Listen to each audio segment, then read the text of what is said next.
And now, as gunshots echo across the wind-swept, snow-covered reaches of the wild Northwest, Quaker Puffed Wheat and Quaker Puffed Rice, the breakfast cereal shot from guns, present the challenge of the Yukon. It's Yukon King, swiftest and strongest lead dog of the Northwest, blazing the trail for Sergeant Preston of the Northwest Mounted Police in his relentless pursuit of lawbreakers. On, King! On, you huskies! Gold discovered in the Yukon. A stampede to the Klondike in the wild race for riches. Back to the days of the gold rush. With Quaker Puffed Wheat and Quaker Puffed Rice, bringing you the adventures of Sergeant Preston and his wonder dog Yukon King as they meet the challenge of the Yukon.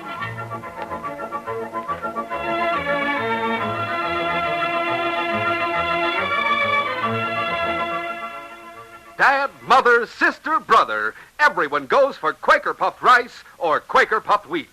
These ready-to-serve cereals are delicious for breakfast, lunch, or supper. They taste so swell because they're shot from guns. Yes, these giant king-size grains are exploded up to 8 times normal size to make them crisp and tender as nuts in November. Wheat or rice shot from guns is nourishing, too. Makes a thrifty deluxe family breakfast with milk and fruit. Tomorrow, try this breakfast treat. Ask for Quaker Puffed Rice or Quaker Puffed Wheat.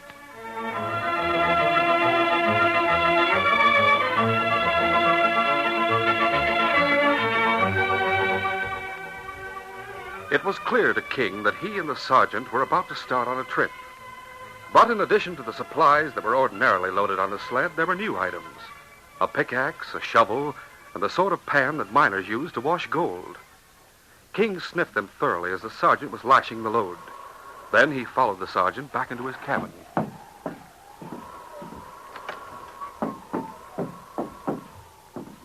King lay down in a corner to consider the situation. It was dark, but they had often hit the trail at night. Still, there was something strange about this trip. The sergeant was taking off his uniform. He put on corduroy trousers, a red and white checked wool shirt, a buckskin jacket, and heavy boots. King sniffed each of these items carefully. Finally came a bearskin parka and a bearskin cap. Well, boy, how do I look? Oh, what's the matter? Don't you know me? That's exactly the way it should be. Come here, boy, and I'll tell you a secret. We're going to a place called Goldport. And for the duration of the trip, I'm not going to be Sergeant Preston at all. I'm going to be a prospector named Bill Smith. Well, don't you like the name? Well, there's a reason for it. You know what counterfeiters are? Well, maybe you do at that. Yes, I mentioned the word before, and you make a habit of increasing your vocabulary, don't you? Well, don't worry. You don't have to understand vocabulary. Anyway, the inspector believes that these counterfeiters, yes, boy, have their headquarters in Goldport. And he believes that someone like Bill Smith can find out more about them than Sergeant Preston could. Does that explain everything to your satisfaction? Good. How about hitting the trail? Well, come on, let's get started. The team was fresh, and the trip was made to Goldport without a stop, except for food. The sergeant drove down the main street of the town early the following afternoon. There was no hotel, but after a few inquiries, he was able to rent a cabin. King superintended the unloading of the sled, and then he and the sergeant walked down the street to one of the cafes. Come on, King, and boy. Hey there, mister. That's quite a dog you got. He'll do till a better one comes along. I'll give you $100 for him. Make it 1,000, and my answer will still be no. I don't blame you. Can you get anything to eat here? It depends on what you want. Well, how about bacon and eggs? Eggs? Sometimes I wonder about eggs myself. Oh? How about them? Do they still taste the same as they used to? I had an egg last month. You don't say. How did you have it? Scrambled. I think that was a mistake. You should have had it fried. More eggy that way. Maybe you're right. But if I can't have them at all, what can I have? A steak of beans. I'll take both. Okay, sit over there by the window. It won't be long. A man and a girl were sitting in a booth near the sergeant's table. The man was huge, with heavy black eyebrows and a pugnacious jaw. The girl was dark and very attractive. They seemed to be arguing. Then suddenly the girl laughed. Why, you... The man reached across the table and slapped her face. Instantly, the sergeant was on his feet and crossed to the table. I don't like what you just did. Never mind, stranger. Oh, you don't? Well, what are you going to do about it? I'll show you. Why, you pipsqueak, I'll break you in two. The man shoved back his chair and charged at the sergeant. For such a heavy man, he was extremely fast. There was no denying his power in his shoulders. One hammer-like blow caught the sergeant on the side of his head and turned him around. But he sidestepped the big man's next rush and lashed out with a right and left that hit both their marks. And then on was a battle between brute force on one side and skill and intelligence on the other. Sergeant gave ground occasionally until the big man started to slow down. Then he took the initiative. He stepped inside a wild right and punished his heavier opponent with rights and lefts. The big man tried in vain to ward off the blows. A solid right crashed through to his jaw and he dropped to the floor. For a moment he lay still. And then his hand started for his gun. Get him, boy. Don't get that dog off. He's got my hand. That's because your hand was trying to get your gun. I'll take it. All right, boy. There. It's empty. Now you can have it. Troy, you... Careful. You want some more? If you know what's good for you, Butch, you'll get out of here. I'm going. Sherry, you coming with me? You know very well I'm not. I'll see you later. I want to shake your hand, mister. Butch had that coming to him for a long time, but everybody in town's scared of him. Huh? The dinner's on me. You sit down, make yourself at home. Everything is on the house. I'd like to thank you, too. Well, I hope you don't mind my taking it on myself. I'm grateful. What's your name? Is Bill enough? It's incomplete. All I can add is Smith. That's fine. I'm Sherry Wilmer. How do you do? Why are you here, prospecting? I have the equipment for it. But you're going to wait for the weather to break before you hit the creek. Well, I may be in town for quite a few days. I'm glad. But I think I should give you a friendly warning. Oh? About what? About people. Butch isn't the worst in town. No? No, he's a bully and a braggart. But at heart, he's a coward. As a result, he isn't as dangerous as some others. Who, for instance? I hope you don't find out. And if I do? Then it will be too late for me to help. I'm doing as much as I can right now, Bill. Well, if you won't protect me, then I'll have to depend on my dog. Oh, I don't really think you need protection. We'll meet again, I'm sure. So am I. Goodbye. Bye. Bill. When Butch left the cafe, he went directly to the large cabin on the edge of town, where he lived with Ben Stafford and Boris Petrov. He was still trying to repair his appearance when Ben and Boris came in. Well, what has happened to you? Never mind. Butch, you work for me because you can win fights. You won this one, the other man must be dead. He knocked me down with a lucky punch. Then he thought I was going for my gun, and he sicked his dog on me. Most of this I got fighting that dog off. He grabbed my hand. Did the dog give you both black eyes? Yeah, that happened before. Oh, before the lucky punch. And how did all this start? Sherry said something made me sore, and I sort of hit her a little. Don't tell me it was Sherry who There gave was you some prospector sitting at the next table. I never saw him before. Came over and slapped my face. Naturally, you had to fight. Why, sure.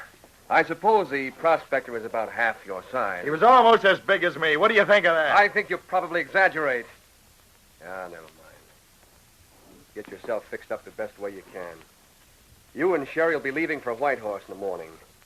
Boris has a new batch of bills, and I might add the best he's done so far. Really, Boris, they're nearly perfect. What's the matter with you? Nothing. I'm only wondering about the dog. The dog? At a command from his master, he grabbed Butch's gun hand. He must have been trained to do that. Let me see your hand, Butch. Well, he didn't bite through the skin. He just happened to get my coat in his mouth. He happened to. I see.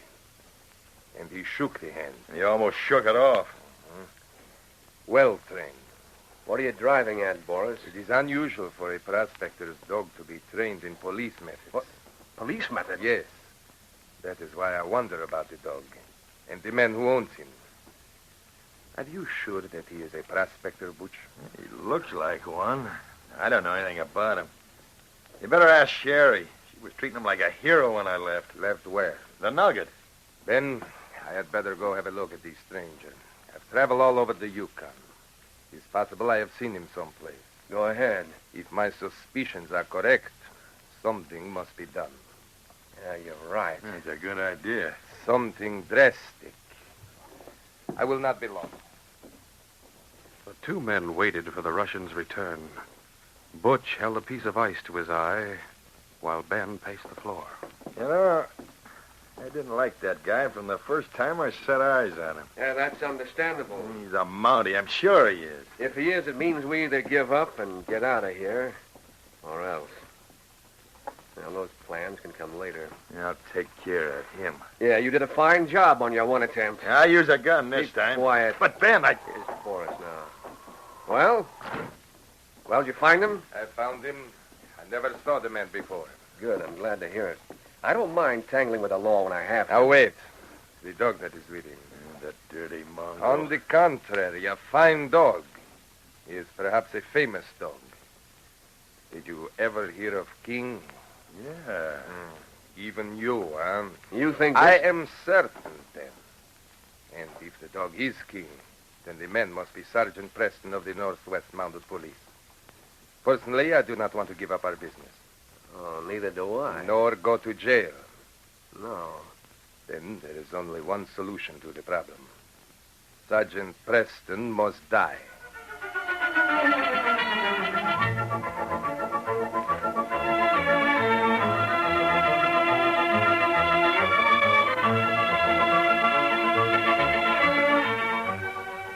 We'll continue our story in just a moment.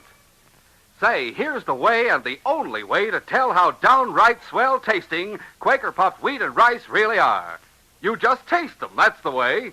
Talk about flavor. Just pour yourself out a bowl full of this famous cereal shot from guns. Try either kind. Then add some milk or cream and top with fruit. Sliced bananas, for instance. Man, oh man. See if you ever tasted anything better. You'll say that Quaker puffed wheat or rice is in a class by itself. That's because their choice, plump grains of wheat or rice actually exploded up to 8 times normal size. King-size grains they are, shot from huge guns to make them crisp and tender, bigger and better tasting. Important, too, Quaker puffed wheat or rice are nourishing. Furnish restored natural grain amounts of vitamin B1, niacin, and iron. Don't wait to try wheat and rice shot from guns. You'll like both delicious kinds.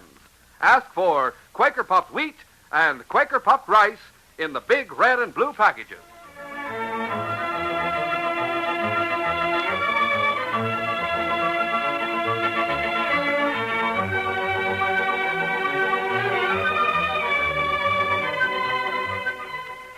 Now to continue our story. On the evening of Sergeant Preston's arrival in Goldport, Ben, Butch, and the Russians stopped in at Sherry's cabin and told her their suspicions concerning the sergeant's identity. The girl refused to believe it. It's ridiculous. It's true. What do you know about it?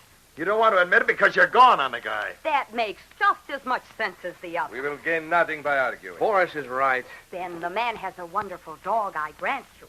Why does that make him a Mountie? What does he call the dog? I didn't hear him call him anything. Even if the dog's name were King, it wouldn't prove anything. King's a famous dog. All right, lots of people are calling their dogs King. Honestly, for growing men... Wait a minute. We've got to face the possibility this man is a Mountie. I don't... You have to face it, too. What are we going to do if he is? Nothing. She's gone on him. Keep quiet. You've passed as much of the money as we have. You'll go to jail just as quickly. You must help us, Sherry. We need your help. And if you don't come through for us, you'll start out for Whitehorse tomorrow. You won't come back. You'd have Butch kill me? There'd be an accident. You'd kill me? Very well, yes. Just like that? You have your choice. What is it you want me to do? Now, listen. About 11 o'clock, Butch will fire a shot near the end of the main street. That's pretty close to this cabin. Ben explained his plan to the girl, and she listened intently. She bowed her head, but that was the only indication of her reaction. And finally, he reached the end. When he opens that door in the tunnel, we'll all be waiting inside the room. He'll be in the light, and we'll let him have it. There's one thing I don't like, Ben. Nobody asked your opinion. But why can't we do it someplace else? That's where we have the plates and the press and our stock of paper at the mine. Why did we choose the mine for our operations, Butch? Because it's away from the trail and nobody goes there. Exactly. And there is no better place for an ambush. No one can see us or hear us. Besides, it'll be easy to dispose of the body. Hey, that's right. And I know a good place. When the time comes, Butch. We're waiting for Sherry's answer. I'll do it. Good. I knew you wouldn't let us down. On one condition. Oh. What condition? I'll know whether he's a Mountie or not before the evening's over. We're not leaving it up to you to decide that. Oh, yes, you are. This won't work without me. If I decide he's only a prospector named Bill Smith, then I'll pass the whole thing off as a joke. That is a good idea. You think so, Boris? But yes, she will be in a position to know for sure. Why go to the trouble of committing a murder if there is no need? Okay, we'll leave it at that, then. I've had a look at this Bill Smith, though. Even in a lumberjack shirt, he carries himself like he's wearing a uniform. You'll go through with it, Sherry. To save your own skin, you'll have to go through with it. The three men left the cabin. At 11 o'clock that night, the sergeant finished checking over the notes he had made that day and pushed back his chair from the table. Pretty warm in here, King. Wouldn't you rather sleep with the dogs out and back tonight? No? So you won't move. Strange cabin, you're going to stand guard. Is that it? All right. You're the boss. A shot, King. Somewhere close. The sergeant threw open the door. A light snow was falling. A girl was running down the street toward the cabin. It's Sherry, King. Let me in, please. Close the door. What's the matter? What's happened? Oh, someone shot at me. I'd been spending the evening with Mrs. Murphy. Yes? I just walked up the steps to my cabin. I didn't know what to do. I was afraid to go inside, so I turned around and ran down here. We'll take a look around. No, you won't find anyone. Just let me stay here for a little while. Well, that's all right. You stay here and bolt the door, but we're going to take a look around your cabin. Which one is it? The end of this row. It won't take us long. Come on, boy.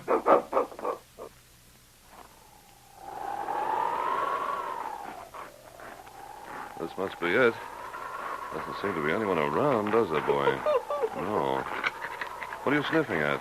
Oh, footprints. It was Sherry made those. Yes, boy, I see. She didn't tell us the truth, did she? Footprints coming down, but none going up the steps. She was inside her cabin when the shot was fired.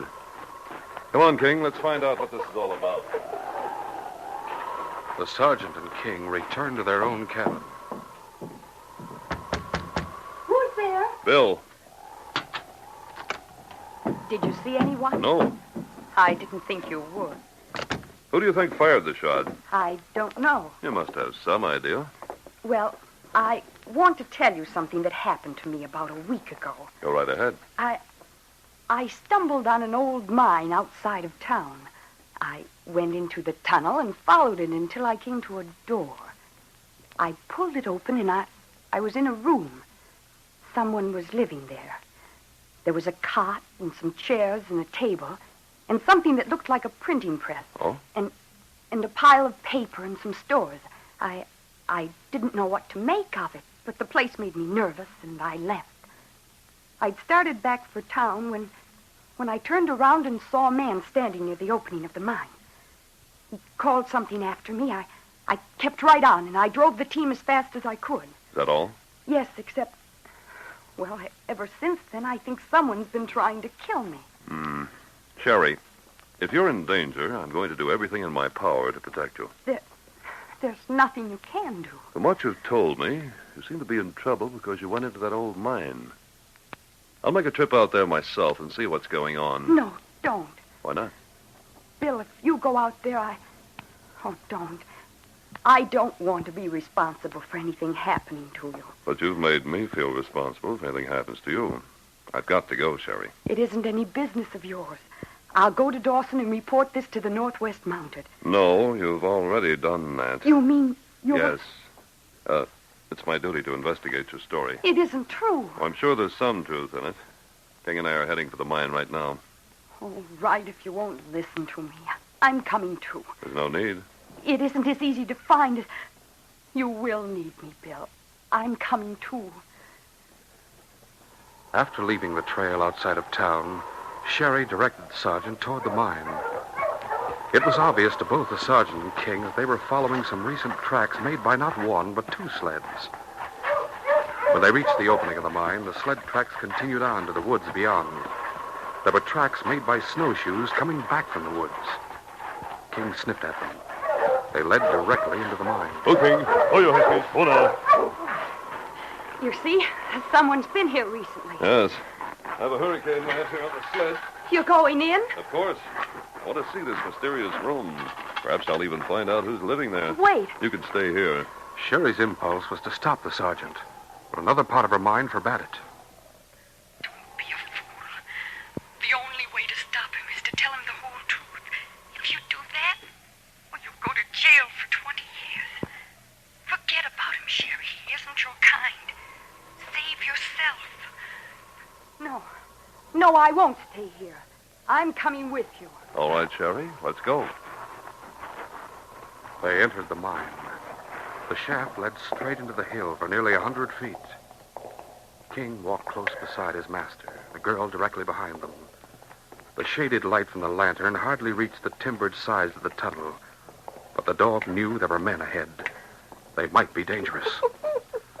The sergeant's hand on his head reassured him. His warning had been acknowledged. They came to a turn in the tunnel. How far is the room? We'll be there soon. This tunnel leads straight to the door. And the door opens this way. Yes. You expect to find someone in the room? It's possible. Better stay well behind me. But just as the rays of the hurricane lantern picked up the solid surface of the door ahead, Sherry forced her way past the Mountie and grasped the handle of the door. Sherry, stop her, King. King forced the girl back against the wall of the tunnel, but she pulled the door open with her. A volley of shots came out from inside the room. There was a lantern hanging directly over the door, and the sergeant who had dropped to the floor of the tunnel shot it out. He hid the hurricane lantern inside his pocket, and both room and tunnel were in complete darkness. The sergeant, King, and Sherry were lying close together on the floor at the side of the tunnel. Why did you do that? You saw what happened. They'd have killed you. They'd have killed you if it hadn't been for King. It doesn't matter about me. I'll stay and face them. Get out of here fast. No, Sherry. That isn't the way the Northwest Mounted Police work. You're the one who's going to leave. There are 3 of them in there. You haven't a chance against them. Go on, Sherry. Hurry. I'm one of them. You must realize that. I might try to escape. No, I'm sure you'll wait to see what happens. Bill. Yes? Good luck. The men inside the room fired again as they heard the footsteps of the girl disappearing down the tunnel. But the half-open door protected her side of the passageway. She's made it, King. The sergeant crawled forward and reached out in the darkness until his hand touched the door. He pulled it wide open. Then he blew out the hurricane lantern. He waited a moment and then tossed it into the room. 3 guns fired at the sound, and the sergeant fired at the gun flash.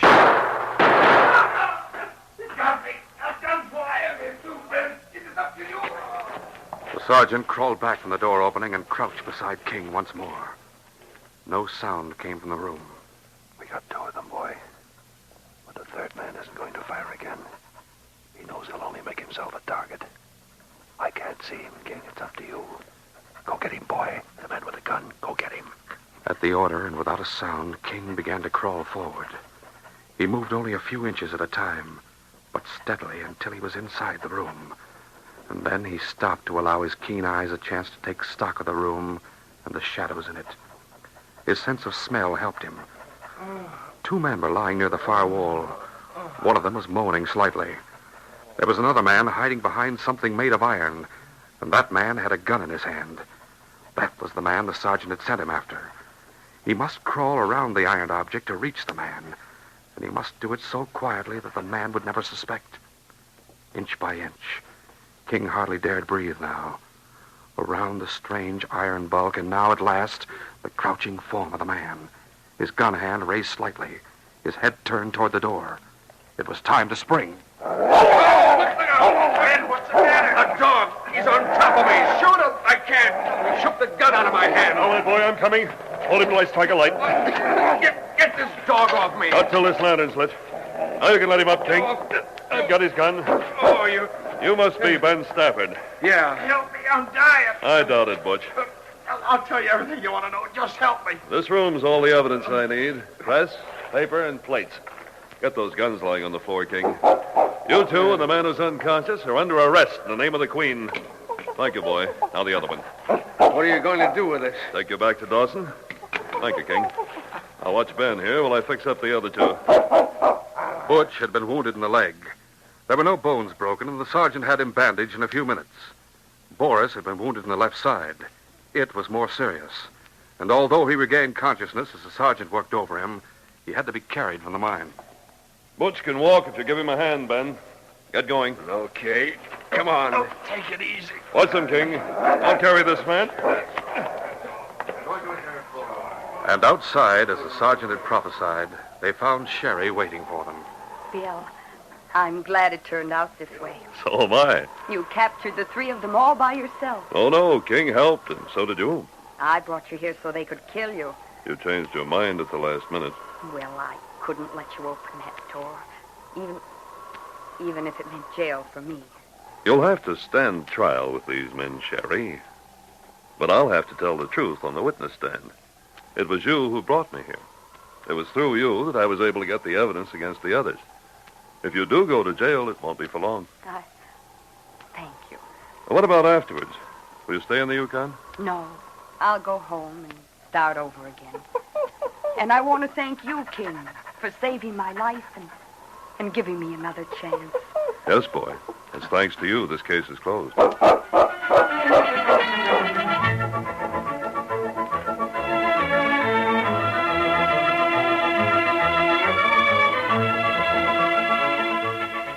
In just a moment, Sergeant Preston will give you a preview of Wednesday's program. Say, maybe it's hard sometimes to make up your mind which you like best, Quaker puffed wheat or Quaker puffed rice. Well, sir, here's what you do. Don't miss out on either kind of these delicious, ready-to-serve cereals. Keep a supply of both kinds on hand at all times. Wheat or rice shot from guns is never sold in bags or bulk. Always look for the big Quaker red and blue package. That's the way to get the original, crisp, fresh Quaker puffed wheat and Quaker puffed rice.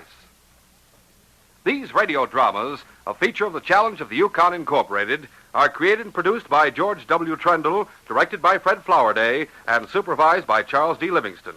The part of Sergeant Preston is played by Paul Sutton.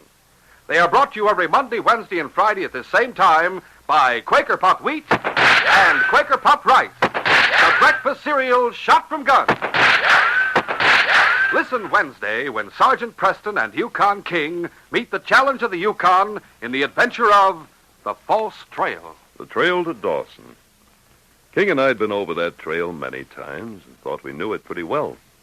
But the day we heard a woman scream as we neared the trading post started a train of events that led us into a battle of wits with one of the smartest criminals we'd ever met. It was a false trail into danger.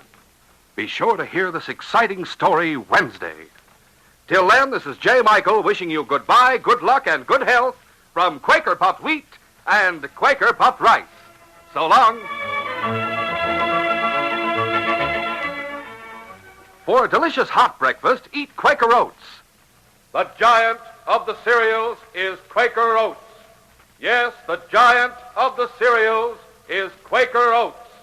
Delicious, nutritious, makes you feel ambitious. The giant of the cereals is Quaker Oats.